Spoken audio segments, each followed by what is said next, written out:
What's going on, everyone? This is going to be the first official video podcast for CriticalMediaPod. Today, we have a special guest. It was one of the guys that motivated me from the beginning. Talked to him probably a year ago. Has been a supporter of the podcast, hopefully, thankfully. My boy Kringe. Hey, what's up? What's up? What's I didn't know going on, I didn't know boy? this was gonna be the first official. That's lit, bro. Yeah. What an honor. Holy shit. Hey, man, I had to make it official with the guys supporting me from the beginning. Yeah, It's dude. crazy, bro. You know, we had one, but it was just one camera pointed at just them, and audio was all fucked.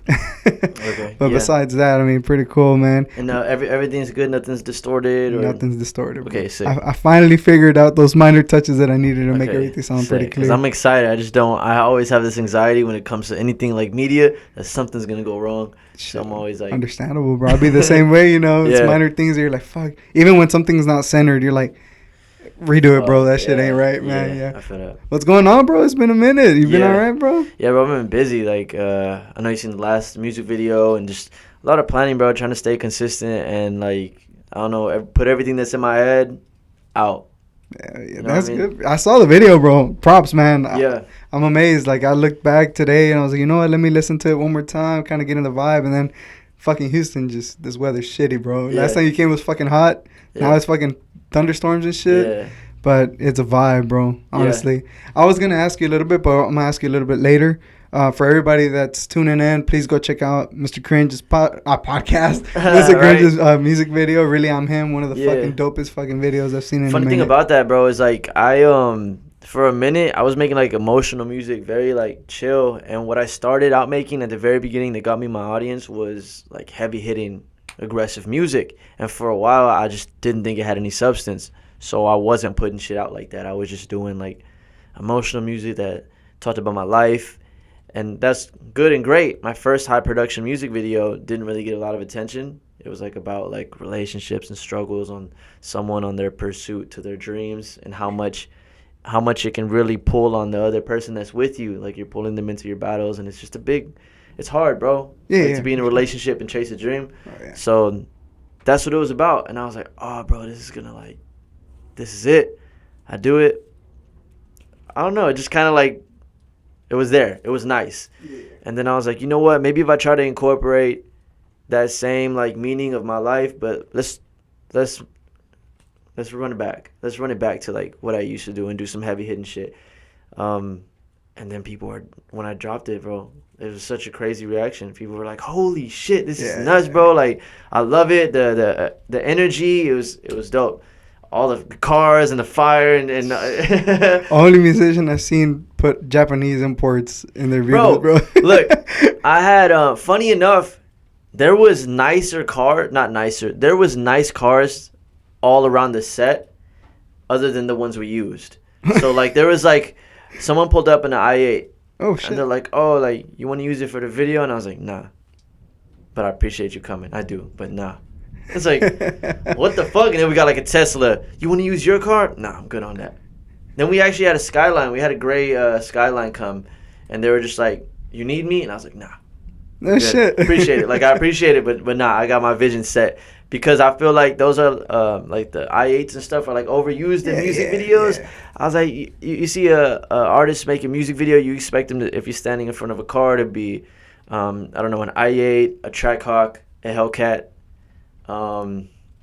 probably like, I don't know, just like the high-end exotics, Ferrari, Lamborghinis. And shit Yeah, like exactly. that, yeah. But I was like, bro, I'm really into this car shit. So like the Nismo, Oh, bro, we had that. You see the shot with a spotlight on the Nismo on the side, fucking sick. and it's like one of those things. Like if you know, you know. Oh yeah. If you oh don't, yeah. you don't. Yeah. Because I have people like, oh, that's cool, the GTRs, and I'm like, yeah, but we had to keep that Nismo in for that for shot, sure. just because like I want people to know.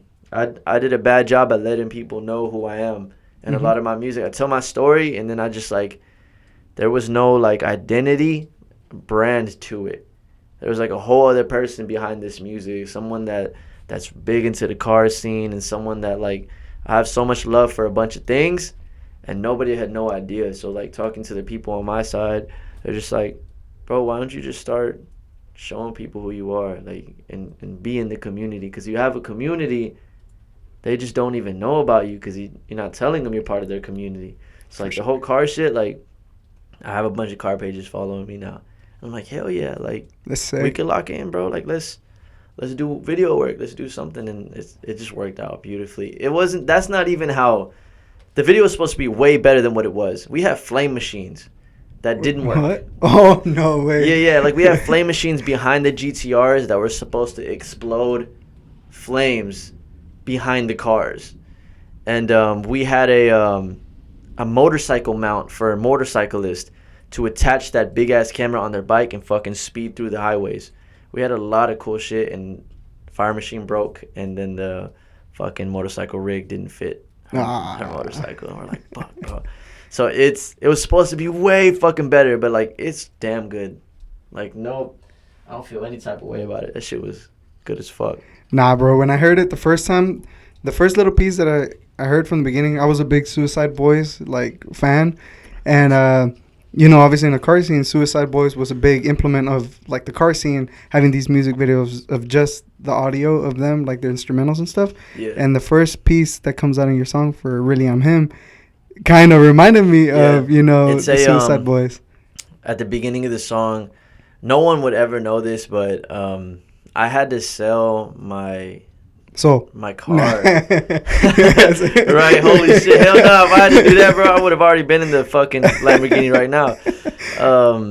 I had to sell my Mustang, and that's the first car I fully bought and paid off with my own money, something I fucking loved, but I had to sell it to go to LA. Mm-hmm. And that song right there, at the beginning you hear a car start, it's like, it sounds crazy. It's from that car. And what you hear at the beginning, that sample, is me listening to the song through the car. And we recorded it on a voice memo. And then when the beat drops, then now it's a real song. So it's like you're listening to me listen to the song in the car. And then when the song comes in, it's the song. Super cool. So every time I listen to it, I think back to the car I had to sacrifice. And I'm like, dude. Fuck. But like, hey, super cool. And the exhaust sounded good because it was cracked. You were talking about a little bit of your like music, how you first started and stuff. And I had a question last time when we spoke, but it passed our mind because we were talking about like different subjects and stuff. But Right. I wanted to know a little bit about the 4 a.m. song. The 4 a.m. song was one of the first songs that you introduced me yourself. And when I heard it, there's a lot of deep meaning into that. Mm-hmm. Is that one of the songs that you wrote during that time that you're like, hey, I was being kind of vulnerable with my music, telling everybody my story, but in a different sense of music, and now you're shifting a little bit more to a little bit hyper, more, I don't want to say darker because it has like a good meaning to it, you know, but was 4 a.m. one of those like deep songs that has a meaning, like a softer meaning to yourself, something that goes into your mind a lot? 4 a.m. was me transitioning into like a different era of music. The year prior, we were just like, how fast can we get songs out? Like working on our consistency. And then literally the start of last year was, okay, well, how good can we make the songs rather than how fast can we put them out? And I think we put out 32 songs the year before. And then last year we put out 11. And I was like, bet, only the best. For sure. That was literally the first track that I was like, you know what? Yeah, I'm going to talk about some real shit, but I'm going to put a good ass, like, hard-hitting beat on it so that it's like the whole thing behind it, like the replay value, the connection. I want people to actually have a connection. I want people to hear it and be like, damn, this shit is tough. But then once they play it back, they're like, oh, like, this is, like, some real shit. Yeah. And that creates a longevity, that creates a connection. So now we're killing two birds with one stone. We got something for the people that just want to cruise and feel cool and listen to some good shit. And then for the people that actually need substance, it's there too. Super cool, bro. And it worked, bro. It just fucking, that bitch zoomed off. I was going to ask you, did you expect that feedback from that song? Yeah. Yeah? 100%. I wasn't surprised. Oh, shit. I wasn't surprised. We got picked up by like some big animated video pages that made video compilations. Shit. And for that song, for the first 2 weeks, only had like 100 streams. And I was like, I don't give a fuck. I already know, like, once one of these pages picks this up, it's done. And literally, like, one of the pages picked it up, and then I got 50,000 streams instantly in that week. And I was like, it's going to go way farther. I was like, that's not enough. Everyone's like, damn, that's a lot. I was like, nah, that's not enough. And then it just started going and going and going. And naturally, bro, like, it's like moving, like, overseas and shit. And that song gets like a fuck ton of streams every day. I still listen to it. Bro, that's like the blueprint now. I'm like, that's the perfect example of substance and also like a good vibe at the same time. Yeah, only reason I ask is a lot of artists that I've spoke to, like, well, the ones that I've spoke to that have come on the podcast, they say the songs that they least expect to hit are the ones that hit the most, you know, and you had that feeling like, hey, nah, this is a fucking song. It's not even it hasn't hit its full potential yet. You don't think so? Oh, not even close, bro. Like the fastest I ever had a song hit 1 million streams was a year and 2 months. That's how long it took. But 4 a.m. hit it in 4.5 months. Oh, damn. And then now, like, it's been the year and 2 months, and it's like 2.3, 2.4. I think it's more. It's gonna keep going, and I think it's gonna reach a point where it's like, I think realistically that song will probably sit around 20 to 40 million one day. Oh, for sure. And I can see it. Without it being like surprising. I'd be like, oh yeah, that's kind of what I expected. What was your mind going through during that time when you were writing 4 a.m.? It was positive affirmations. And the song, I'm talking about like doing things for my family that I've always wanted to do. It's like manifesting things. So For like sure. like I want to get my dad out the chemical plants, bro. Like I want to retire him so bad. And it talks about like getting a house for him has a big ass yard and where he can just chill and never have to worry about work again. Then it talks about my mom, she's a trainer, physical trainer. I think that's how you say it. And I talk about wanting to buy her a gym so she can have her own business and do it how she wants, and just spending time with my brothers and my family, because that's ultimately like the pinnacle of where this music can go. Regardless of how many people it reaches, which I do believe will be millions upon millions upon millions of people, the pinnacle of emotion I can get from this is me having freedom to be with my family. I love that. That's like, there's not going to be a feeling that beats that, bro. Like knowing that my dad's good, my mom's good, my brothers are good, and we can just go ride four-wheelers. Like, shit, bro, that shit almost makes me want to cry. I just want that so bad, bro. Like, seriously.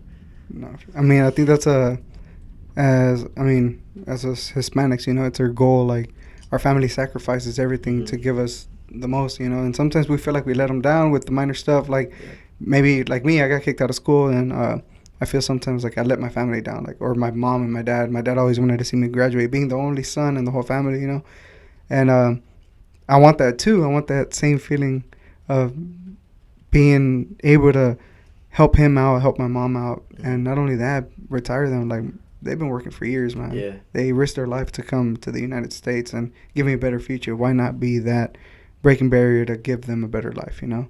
So when I heard 4 a.m. and you were talking about, like, your song, that song's deep, bro.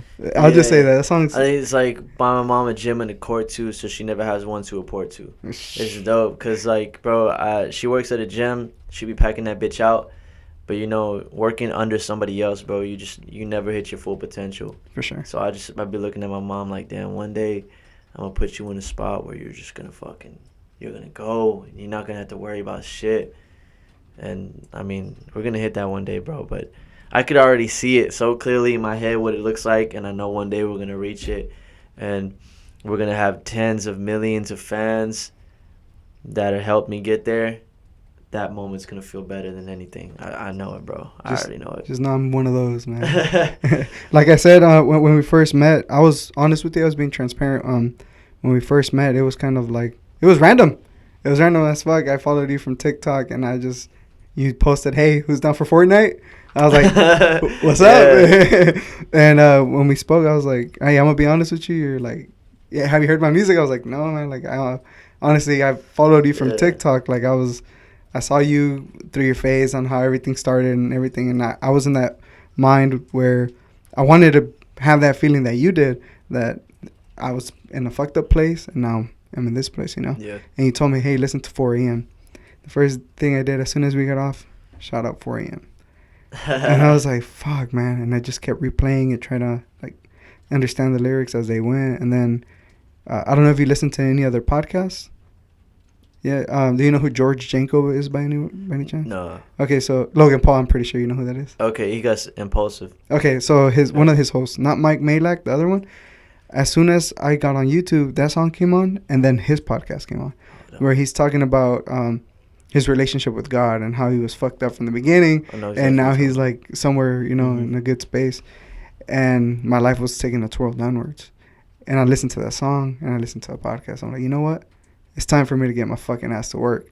Yeah. That's why I really appreciate you, bro. Like, you might not see it, I might not show it, but since we talked that day, it was a heartfelt moment for me, because I even told my wife, like, I just talked to this guy, and it's crazy because we spoke as humans, as friends, not as to me, you're a celebrity, and it just touched me, like, deep in my heart.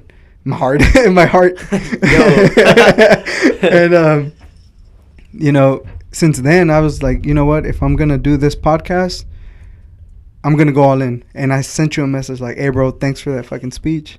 Thank you for showing me your music. I'm going to go fucking all in. And I fuck with your music hard, bro. And no matter who it is, I show it to them. Like, I got my fucking wife into it. I got my cousins into it. I got my homies at work into it, and that interaction is all I can ever hope for. Because lately I've been on this, like, journey with God, right? It's been, like, it's been such a big growth period this last month of just being a better leader, being a better vessel, and breathing life into people. I have so much passion and energy and vision that's God-given, and it's my duty as a server and follower to give that shit out to people. So that interaction is like all I could ever ask for, because in that moment I was able to speak life into you, and you were able to feel that and start your own journey and create something like this that speaks life into even more people. That's like super powerful. That's literally the whole like reason I do this shit. So that's just crazy to me, because I have a lot of those interactions like we had. They don't always go like that. Sometimes people just kind of like, it goes over their head or whatever. But it doesn't stop me from being consistent with how I am with people and trying to put passion into people and heart and love and vision. That's just amazing to me. That's crazy, because after we talked, I didn't know that that's what was like the domino effect for you. You know what I mean? I didn't know that. I'm just thinking, I played Fortnite. It was a great time. I said some like good things. I don't know if they're going to affect them or not, but hopefully they do. And then that's that. So it's a crazy full circle moment for us to be sitting here. I think that's crazy. That's why I stick around and I show my support. And you ask me for anything, like, it doesn't matter. Maybe you feel like you did something small or something big, doesn't matter. But to me, you did something huge in my life that maybe huge, in the future is going to impact me in a great way. Maybe this podcast might blow up or something, I'm not expecting nothing big, but you have no idea how much that affected my life. And to be honest, bro, I really appreciate you being here, bro. Like, honestly, from the bottom of my heart, man. Make me emotional, bro. Nah, it's just a brother thing, because you don't meet people like that, bro. Like, honestly, you meet people that tell you this stuff. Yeah. But look, this is where I was like, I fuck with this guy hard. I told you I'm gonna start my podcast, and I want you to be my first guest. I told you that from the beginning. I sent you. I have the DMs from when I sent you that message, and I was like, "Hey, Brody, like come through, And no, actually, I sent you a message, and I was like, you know what? Mark my words. I'm gonna have a podcast, or I'm gonna make it out. I just told you I'm gonna make it. I'm gonna do something. Yeah. To be a better person, And I just remember like replaying that in my head. Like, I have to become a person. Like, I can't just let this guy down. Like, he's how old are you, bro? If you don't mind me asking. 26. You're my age. Yeah. I was like, how is this guy at 26 and I'm at 26, and my mindset is just in video games? Like, it makes no fucking sense, And I have a whole ass baby, and I just started thinking, like, what the fuck am I gonna do? And I just went all in. Started the podcast, and a buddy, it was supposed to be 3 of us filming. I invited homeboy, he didn't show up. Other homeboy was here. Eddie, the guy you met the first podcast, shows up. Cool. kept interacting. And as he didn't show up, I got a little bit nervous. So I was like, fuck, like, it's supposed to be a trio podcast. Like, it's supposed to be hanging, like, boys hanging out and shit like that. And I was like, you know what? Let me message Cringe. I was like, let me message Cringe. I was not expecting you to fucking respond, bro. That was a message you sent? That was a message I sent. I was like, hey, bro, like, what are you doing tonight? You're like, I forgot what you said. You watch. Probably just, I mean, that's the best way for me, though. Like, in the moment, I don't know what I said, but it was probably like, all right, bet. And it's funny because on my side, I got, like, a group of people I always check with. So, even as impulsive as it seems, I'm always like, should I do this? Should I do this? And they're like, send me his shit. Oh, I don't know. I don't know where to find this shit. But he's been following me for a minute. And it's just like, fuck it, yeah, run it.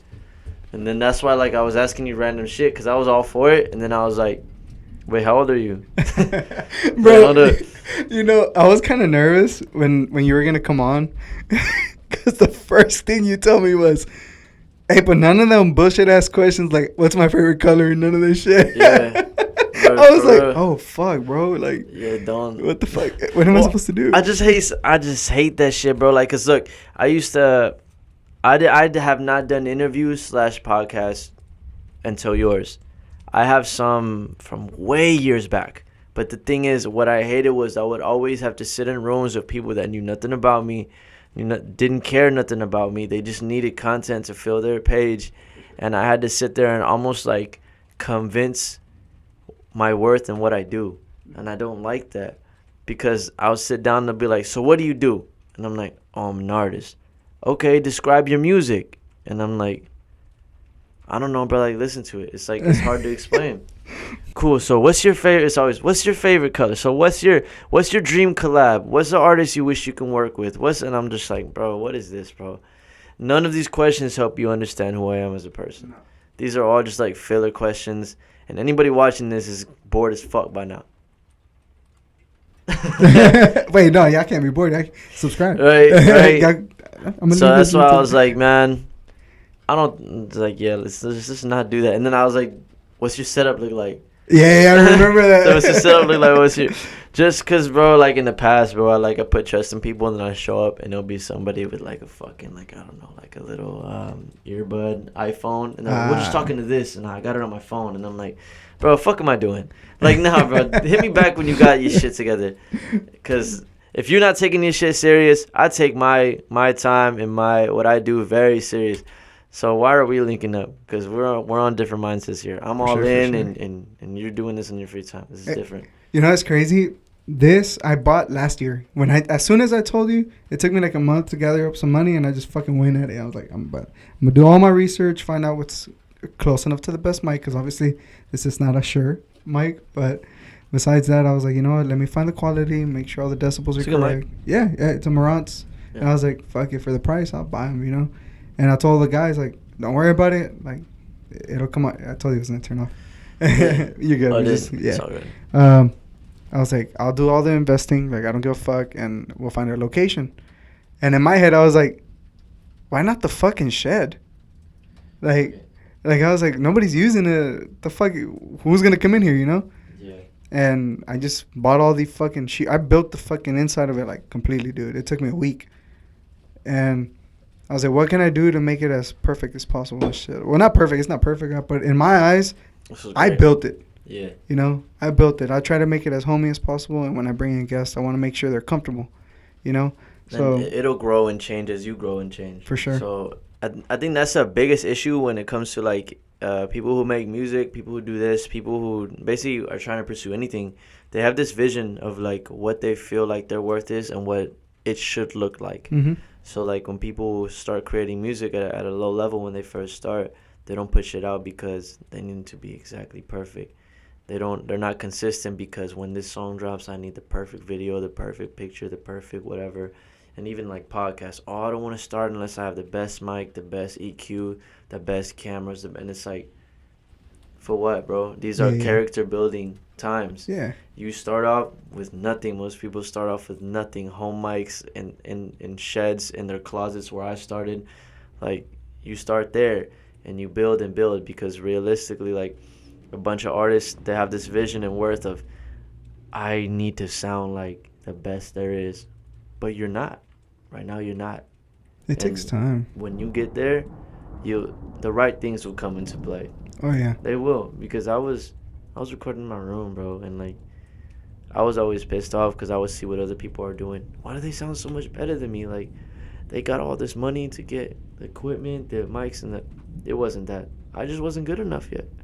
And then as I got better, it didn't matter what microphone I was on. I sound good. So it's like, when this evolves and grows, it's going to be like, fuck it, let's set it up in the living room. Fuck it, let's set it up over here. It don't matter, bro, because I'm already there. Mm-hmm. This is just a room. Yep. So I think that's the biggest thing that holds a lot of people back when they're starting. They just got this like perception of how things should be. And it's like, instead of trying to control what they should be, just let them be. Just let them be. Let the world take them in. Let the world perceive it how they perceive it. And just ride the wave. Just let it go, bro. Like, chill out. This is a crazy ass journey, bro. Roll with the hits. Like what you talked about earlier with everything that was going wrong and shit. I've gotten better with that recently, because I used to, like, things had to be perfect, and I plan something and it falls through and I get pissed and I'm like, fuck, bro, I start freaking out. We were supposed to have this, we were supposed to have that. Bro, when has it ever gone the way you wanted it? In your whole life, when has this shit ever gone according to your plan? Almost never.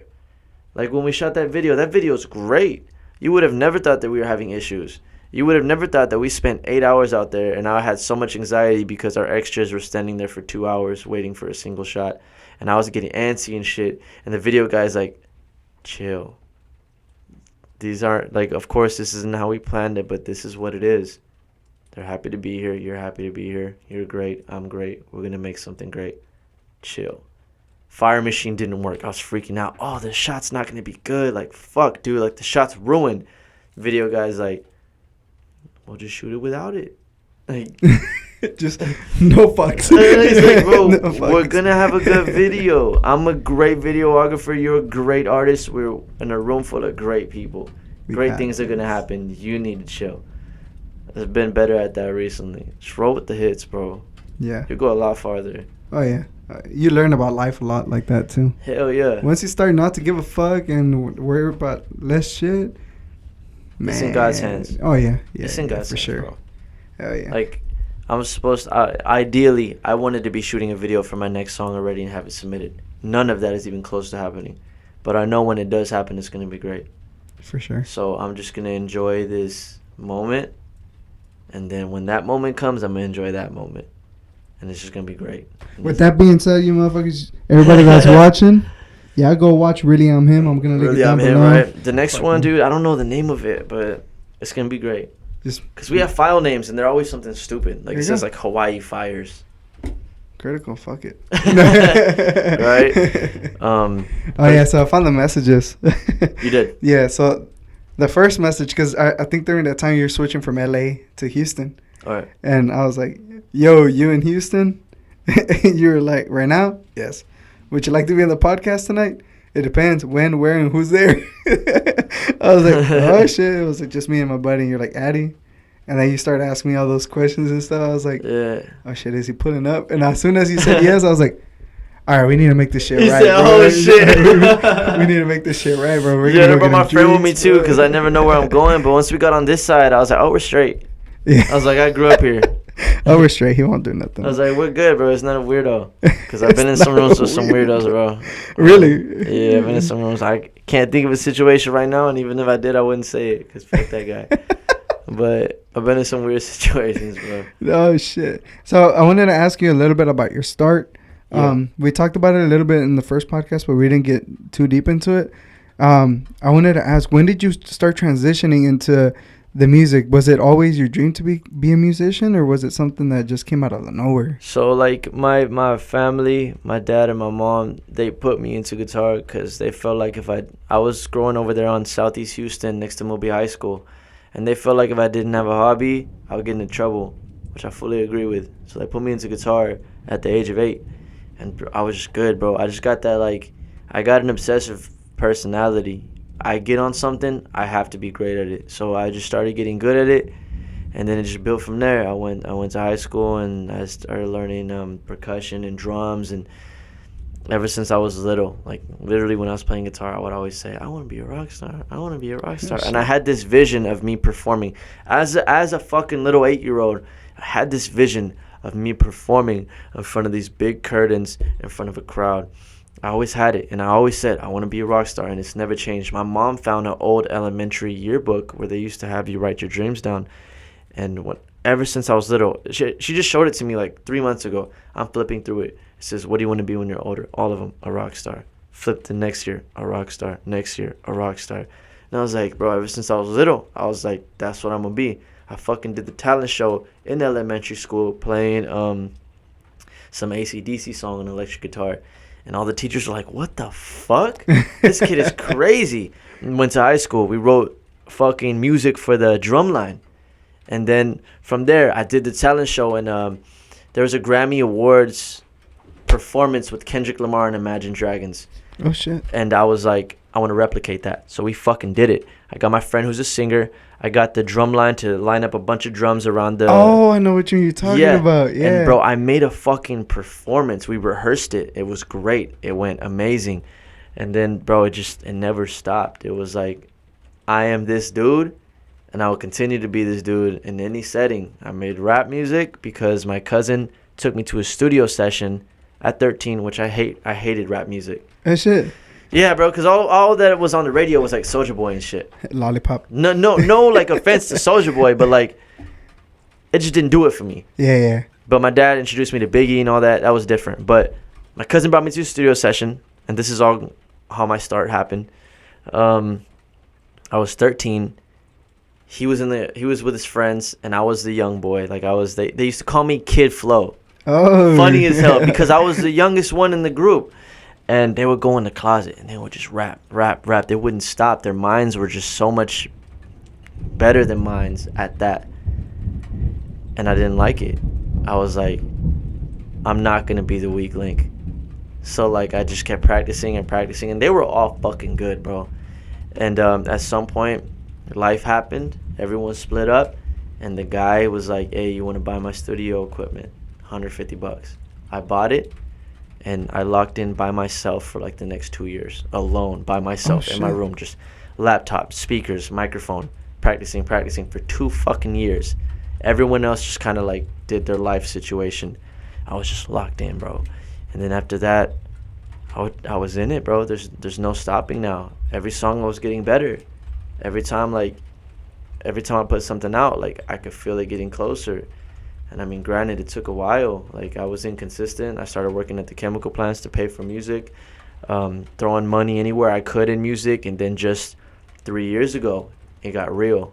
I had a viral video, and I couldn't stop. And I just kept going and going. And, just telling my story did so much for people that I was like, oh, bro, like, I can't stop. This is too much. Like, once I had that situation where, like, I had a fucking fan FaceTime me, bro. Like, oh, my God, it's, like, burned in my head. I'm at dinner at my dad's house, and we're just eating, and I get a FaceTime call on Instagram, and I'm like, who the fuck is FaceTiming me? These people get bold. But I answer, and bro is just crying. And he's like, nobody was answering, bro. I called everybody. Nobody's answering me. He was about to kill himself. Oh, shit. And he had me on fucking FaceTime. He's like, nobody was answering me, bro. He's crying. He has a fucking needle. He's about to kill himself for real. And I was like, yo, what the fuck? For one, like, I'm at dinner right now. You just hit me side. What's going on, bro? Like, he's saying he wants to kill himself. It's not worth it. Life is this and that. And I'm the only person that picked up. I got suicide hotline on the line. I sent him to his house. I asked him his address. I talked him down. And I'm like, bro, whatever you're going through right now is a temporary moment. And don't make a permanent decision to try to fix this temporary moment. I was like, bro, like, you need to chill right now. I don't know nothing about you like this, but I just know I'm not about to watch you go out like this, bro. This is not how it's going to happen. Relax. And ever since that day, like, long-time fan, bro, I invite him to the studio.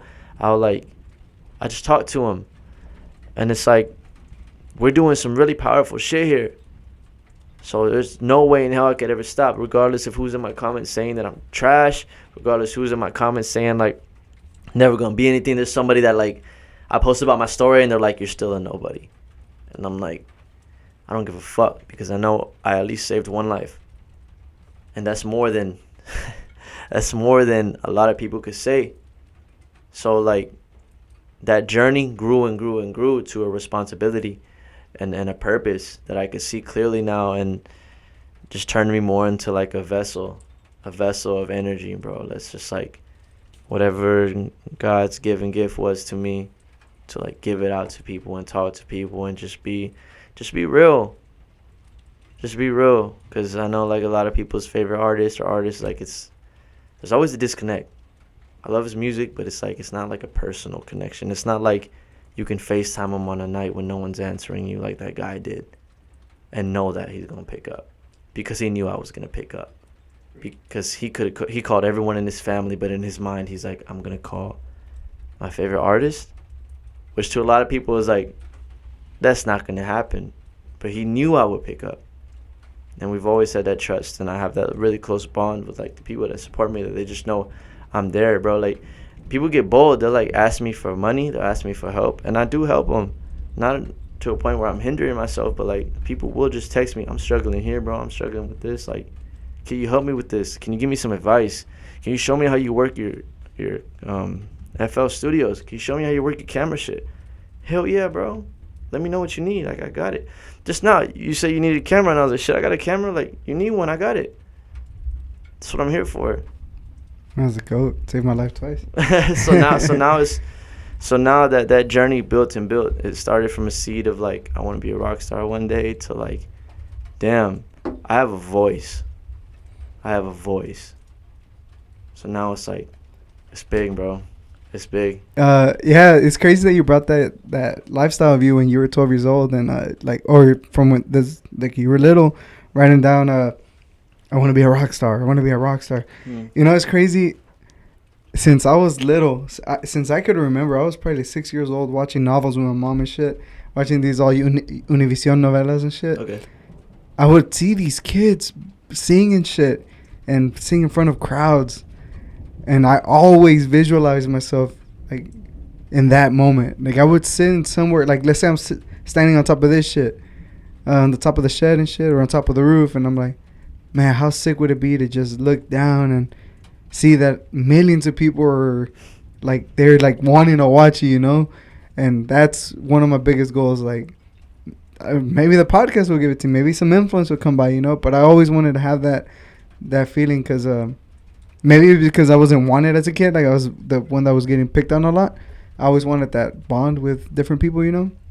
And that's just one thing that I resonated so much with that story, that I changed it up a lot, though. I never said I just wanted to be a rock star, you know? But I remember my first thing was I wanted to be a soccer player, like crazy, but then I found out I was too short. Then I wanted to play in a band. All these kids were playing in bands and shit, and then I used to watch Nickelodeon. For the OGs that watch Nickelodeon, I don't know if you ever did, there used to be a band called the Naked Brothers Band. Yes. Yeah, you remember that? Yeah. Okay, so that one sparked me up. And I would write my own songs and practice my signature and shit, and visualize myself, you know, singing to a crowd of girls and shit. And that didn't make it happen. I just quit. Came over here, got back into soccer, got so close. Almost got recruited. My dad said, fuck no, that's not a career. I'm going to work. Went to work. That was on a, fuck, man, how nice would it feel to step in the field and shit ton of people just cheering you on, you know? How sick would that be? That didn't happen. I started DJing. That was closer. Yeah. Maybe 200 people, you know, that's the most. And I was like, man, it's a nice feeling, you know, like people dancing to your music, they're enjoying it. And then I got to travel a little bit with that, and that was fucking sick. Then the people that I was hanging out with, they screwed me over. Shit went bad. Gave up. And then since then, I just been on this road, photography and YouTube. I tried YouTube for a minute, and I hit 200 subs in a month, which for me was pretty cool. But I had that thing in my head, like you said, you don't give a fuck about your comments, like your negative comments and shit. During that time, I was 16. Every comment hurt to me, you know. And like I said, I was the kid that I wasn't approved anywhere. Like, I was the annoying chubby kid that was being made fun of, or because I was skateboarding everywhere. Everybody was like, this fucking. I wasn't from here. I was from Chicago, so I was new, and I was like, fuck. Well, I don't fit in. What can I fit in? I just started changing like everybody, bro. I started becoming what they thought was cool, and since then I was like, fuck it. I gave up. I didn't care. What's amazing though is that you continue to try new things, because there's a lot of people I know that stop at the first obstacle of the person you look up to, your parents, saying this ain't it, you need to go to work. Most people's stories stop there. So I think it's amazing that you just kept going and going to find, to look and search, what is it going to be that's going to give me this feeling. That's amazing, because a lot of people just kind of like accept their fate. I'm never going to be happy, I'm just going to work. Fuck it. Nah, fuck that. I see the way my dad like bust his ass for the rest of his life. Like he's busting his ass for the rest of his life. My mom's getting to the point where her bones are hurting. She's like, I'm tired of this shit, and I don't want to get to that age, man. Like, I don't want to be fucking 50, 60 years old. Which props to you guys if you do. You know, if you love your job, fuck it. You know, but I hated my job. You know, so that shit hurts to hear, man, because there's a lot of people stuck like that. I'm sitting there, and I try to speak that into my brothers and the people around me too, which it's hard to speak into a young person, because you value your time once you get older. Oh, for Because sure. when you're younger, For like sure. you just have an abundance of it, and shit, you'll probably play games 4 hours in the day, and it don't matter. Like, it really doesn't matter, because you just have an abundance of time. And as you get older, you're like, oh shit, it's real. Yeah. So I try to speak that into my younger brothers and shit. And sometimes it resonates and sometimes it doesn't. But I'm like, look, you don't want to lock yourself in, because when you're 50, 60, it's going to hit you, bro. I'm not even close to 50, 60, but I know it's going to hit you so hard. I had a conversation with this older dude at a family event. It was an in-laws family event. I had no idea who he was. And everyone, bro, being the music guy, when you say you do music, it can be a million things, bro. You can be the broke guy doing music in the closet, or you can be the guy that just signed that they just never heard about. They never know, but for most cases, they always assume that I'm just the guy recording in his closet. So family events with the in-laws were always hard.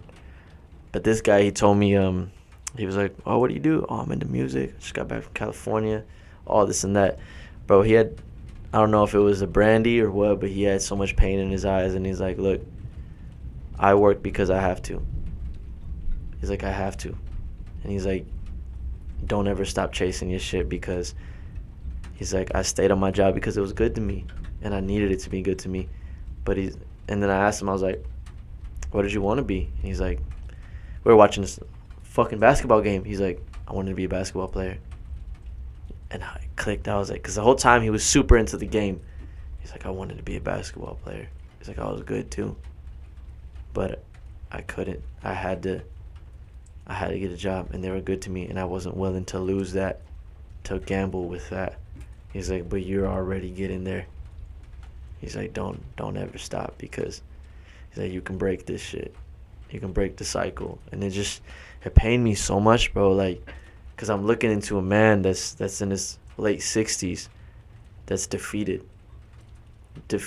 and regretful and just kind of sad, bro, and helpless, because what could he do at this point? And I try to speak that into my brothers and everyone around me, that, bro, it's worth the gamble right now. For sure. But yeah, this is like uncharted territory. It's scary, bro. But I think what's scarier than not knowing is knowing you're going nowhere. That's fucking terrifying. When you hit that age and you know there's nowhere left to go, that's way more haunting than chasing this shit right now and it being a blank canvas. Holy fuck, that's scary. So I'm good with jumping how I'm jumping. Like, we're gonna make it happen at some point, and I'll be able to make sure that my family has options. I had a mentor tell me, and it changed my life. He told me this like a long time ago. He just said, like, everywhere you go, bring value in whatever you're doing. So in everything you're doing here, I think you'll find success as long as you're bringing people of value and bringing them value. Dude, recently on my journey, I've been pushed to be a better leader and think about what it means to be a leader. because I realize what I do, there's a lot of people that want to help me and be a part of it. There's a lot of people that get hurt trying to be a part of it. And no matter what happens on my journey, if shit goes south and fucks up, it's my fault. Period. I have to hold that responsibility. Being a leader isn't like this like magnificent powerhouse feeling. It's this like worrisome, scared feeling right next to some like, I mean, right next to that powerful feeling, but mostly like scared. Because you're like, I got 10 people with me. This is what I think's right. This is what we're going to do. Y'all happy to do it? Hell yeah. Let's go get it. Fucks up. Everything goes south. And everybody's hurt with you.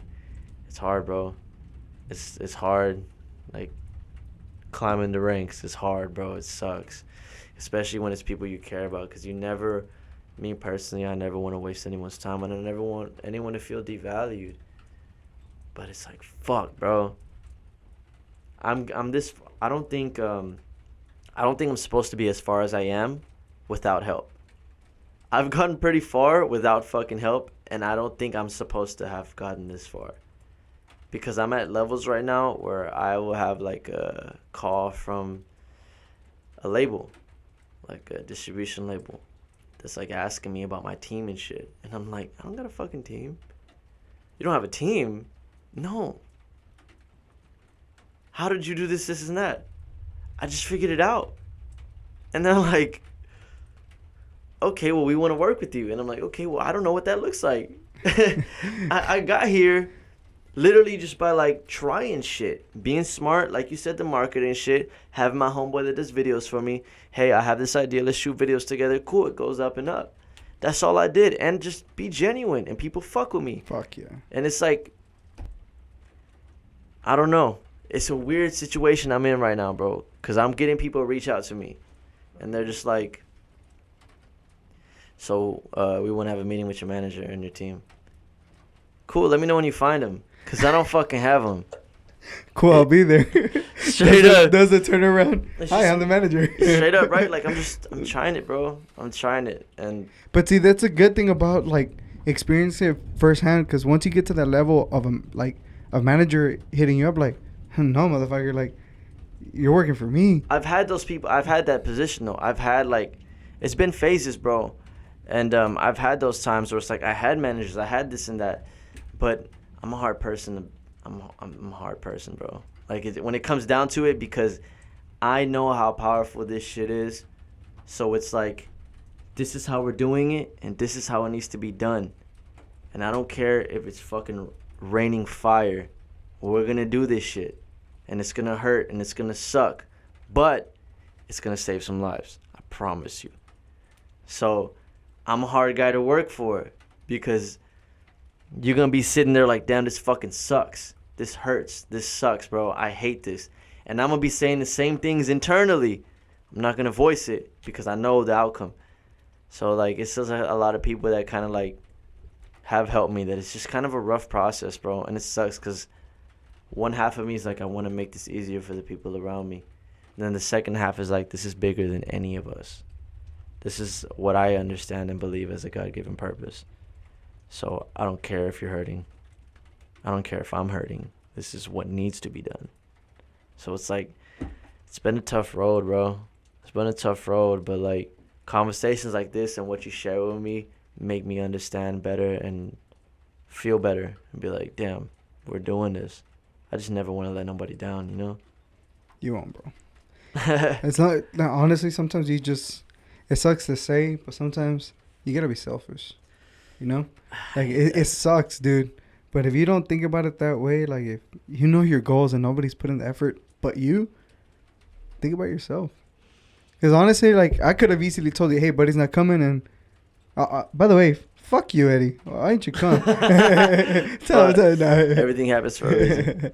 Nah, but yeah, bro. Like, if I was fucking like, you know what, man, he's not putting in the effort. Like, he didn't show up. Hey, bro, you know what? Cancel it. Like, don't pull up. How fucked up would that be on my part? Yeah. You know, what if maybe this is the interview that blows up? You know, like, and I didn't do it. You know, it fucking makes no sense. Let's fucking do it, man. It's a solo podcast. We're doing video now. Like, let's go. Why not? You know?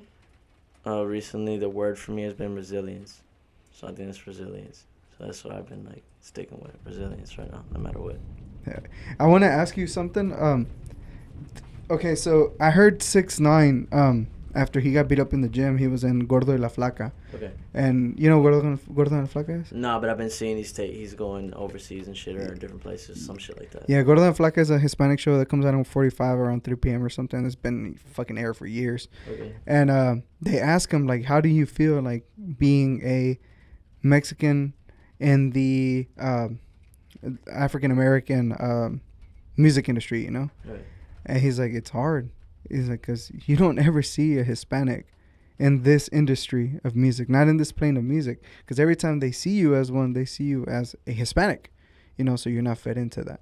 Do you feel like that is a tough situation on your part? Or do you think, like, so far it's been good that the people that fuck with you hard, and, like, that hasn't affected you in any sort of way right now? I mean, like, I've always struggled with feeling like I was part of a community. So, like, you know that line you always hear, too black for the white kids, too white for the blacks? Nah. You never heard that? No. It's like Tyler, the Creator, said it one time. It's like, too black for the white kids, too white for the blacks. That's what I felt like when it came to my Hispanic community. I'm, like, not Hispanic enough to, like, fit in. So, like, I've always struggled with feeling like I had a community. So, yeah, it's been like a factor because I don't know where I fit in. And a lot of people that hit me up don't know where I fit in either. But, I mean, obviously we fit in somewhere with the fan base we've been growing. But it has been a struggle with me because it's like I want to connect with people and I want to connect with the community, but I don't want to be fake. And, I got you. And, like, love, but I ain't grow up like that, feeling like that. Yeah. Like, I go to the family parties, they got Ariat and Yeah, all the yeah. hats and shit. And I'm like, that's not me. I pull up like this. And they're just like, well, what the fuck is that? I don't know, bro, but it feels right. So I've for sure struggled with that shit because it's like, especially when I'm making music, I can't even characterize a genre. So, like, I'm sitting here like, I'm not making trap shit.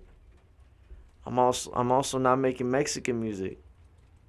So, like, I'm just kind of telling my story to whatever feels good on whatever I produce off my laptop, and whoever connects with it does.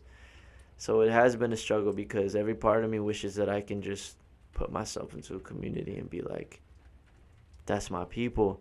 Because, like, people that have done great jobs are like Bo Bundy. You know what that is? Yeah, oh, yeah. Yeah, I almost fucking worked his with him. community, like, that's his community. You know where he fits. You see him. Mexican community loves him. And he's done a great job at that. And I'm trying to find my community, and over time realize, like, I think I'm just meant to create it. Because there's a lot of people like me that are just like, I don't really fit into that. And that's not really me. And this is not really me either. I'm just kind of doing what I do. So I think that's why I connect so hard with my people. Because they're just like, we don't know where to go, bro. And we're all just sitting here like, well, shit, we're here. Let's make it work. Yeah, so let's just make it work. We're here, I guess, yeah.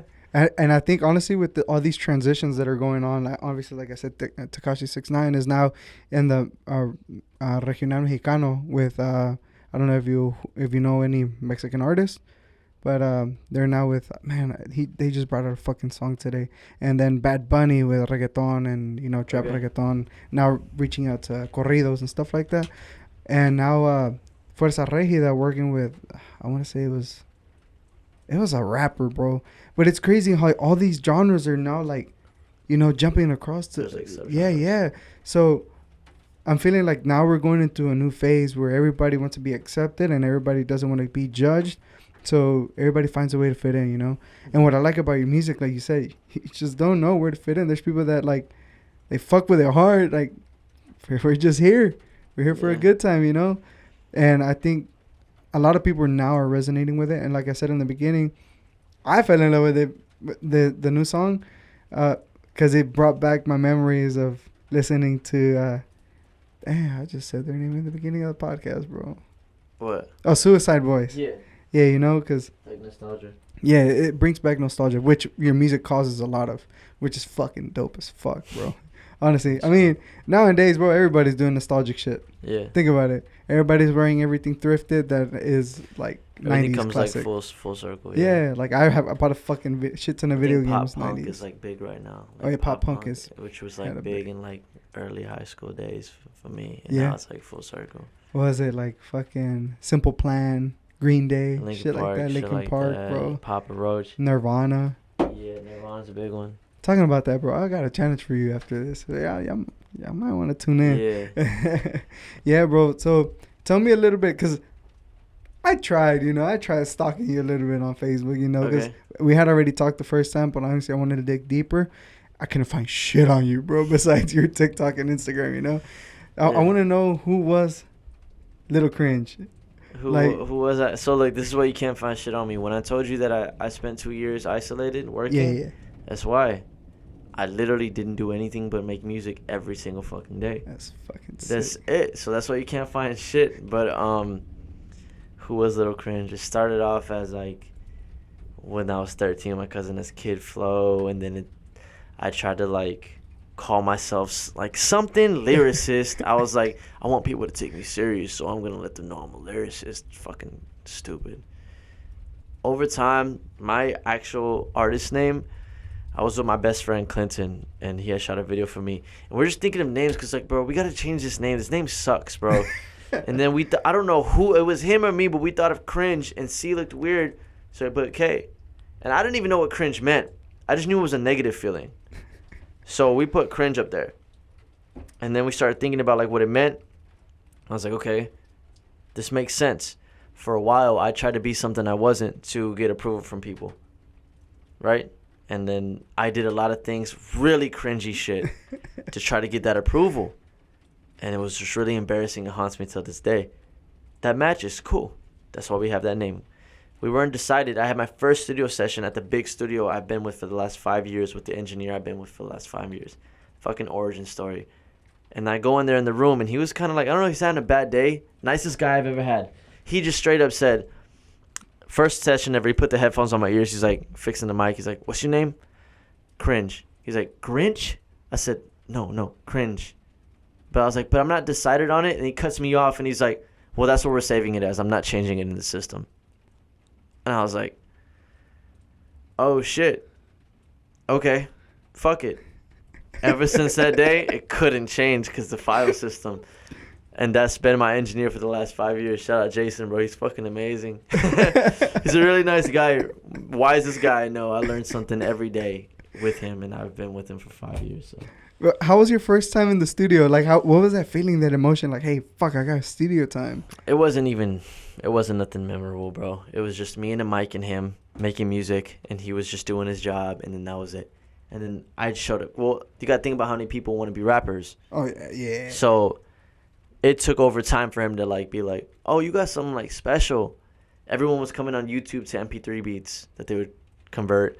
And I was making my own beats that sounded like shit, but he was like, this is kind of cool. And then over time, he was like, oh, like, this is hard as fuck. Like, you're the guy. And then it just stayed like that. You were FLing your beats by yourself? Yeah.